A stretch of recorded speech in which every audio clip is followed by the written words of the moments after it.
Barcha sinovlar takror amaliyotlardan so'ng shuni tushunib yetdikki, bitta foydalanuvchi 10 kun ichida 7 ta do'st taklif qilsin.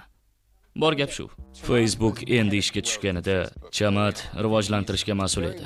Facebookning shiddat bilan o'sishida qo'llanilgan usullardagi novatorligi bois, u texnologik sanoatda ancha tanilgandi. Bu usullar Silikon vodiysi uchun asosiy qo'llanmaga aylandi. Ularni Uber va boshqa qator kompaniyalar qo'llashdi. Uning ilg'or ishlanmalaridan biri o'zgarishlarni ilmiy A/B testidan o'tkazish edi. Google va Facebook kabi kompaniyalar muntazam ravishda foydalanuvchilar ustida kichik tajribalar o'tkazib turishardi. Va vaqt o'tib, muttasil tajribalardan so'ng foydalanuvchilarni ular xohlagan yo'ldan yurishga undashning eng maqbul yechimini ishlab chiqishdi.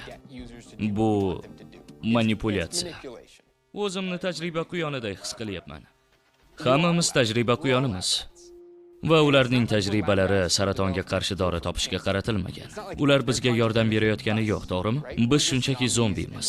Toki biz ko'proq reklama ko'rsak, ular ko'proq pul topishsa.